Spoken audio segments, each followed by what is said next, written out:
Hey guys, Pico here with Wellington Boot, and you're watching Wargaming Live World of Tanks Xbox. So instead of doing news and announcements right now, we're going to try something a little bit different, just switch it up just for today. And we're going to do an interview with Wellington about, I like how I use that as short, Wellington, like that's his name. It's classy. It's good, it's a nice name. With Wellington about the article that he wrote recently that went up on our portal, WOT360E.com. It is about the T-29 and the introduction of this American heavy tank. So he is a history major. We're going to really get in there, get in the head, find out what's there. Sounds good. So when was the T-29 developed? T-29 was, first I'd like to thank you for having me on, Pico, and good afternoon, tankers. How are we all doing today? They're good, they're good, they'll answer. Okay. The history of the T-29 is a pretty interesting one. So the American tank of World War II that everyone knows about is the Sherman, also known as the Ronson or the Tommy Cooker, for its propensity to explode when hit by enemy fire. Ouch.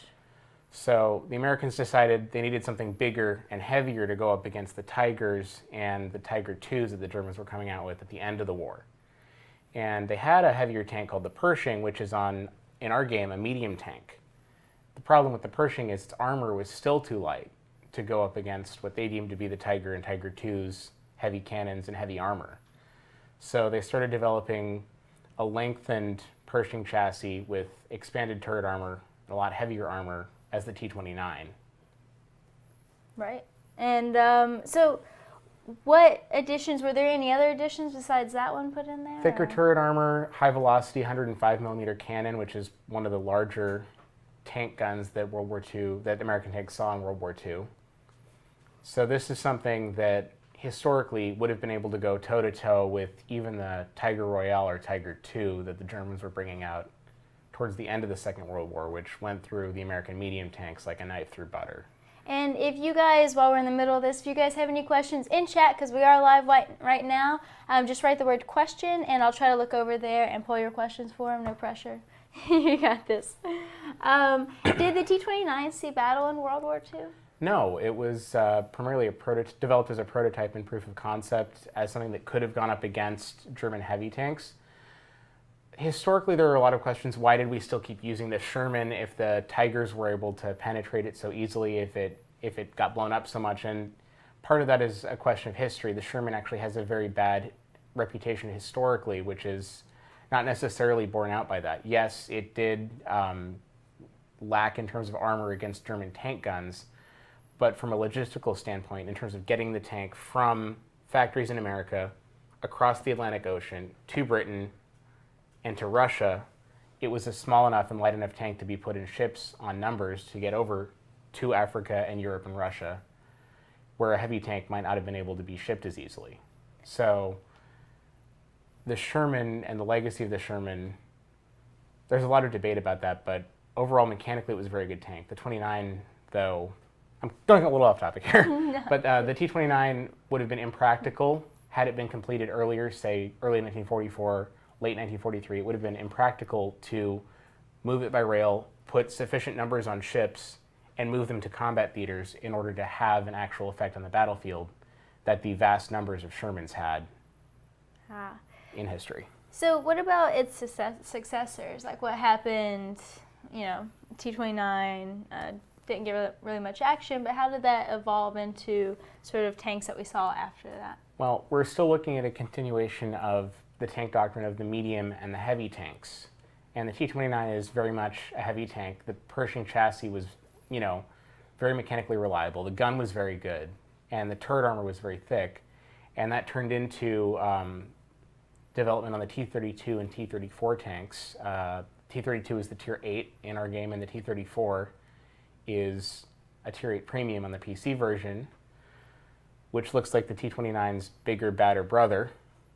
Those are also prototypes and proof of concept tanks. Historically, there are a lot of one-off, two-off vehicles that were used to test guns, that were used to test sighting devices, engines, suspensions. And specifically on the American tree, a lot of their tanks share commonalities in engines and radios.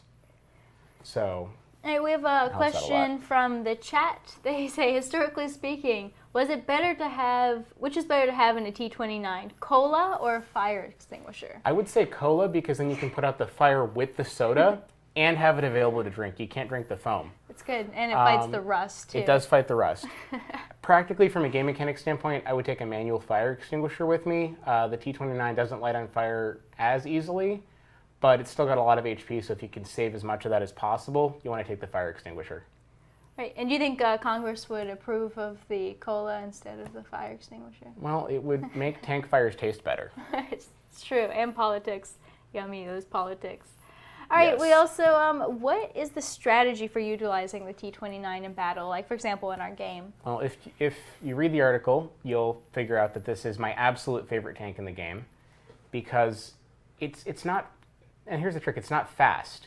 It's never going to be fast, even with the top engine in it.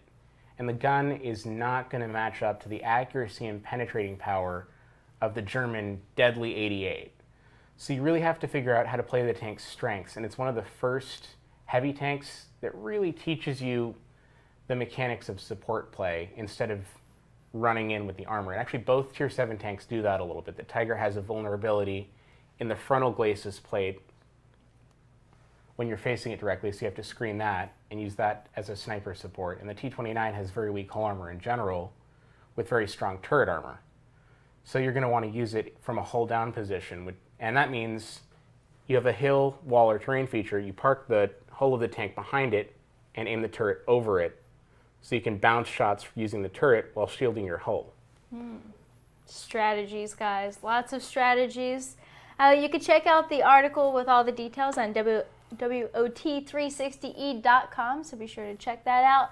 If you are watching this on YouTube, check us out live every Wednesday from 2 to 3 Pacific on twitch.tv/wargaming. If you are checking us out now, stick around because we'll be right back to play some games, give out some beta codes and hats and other things.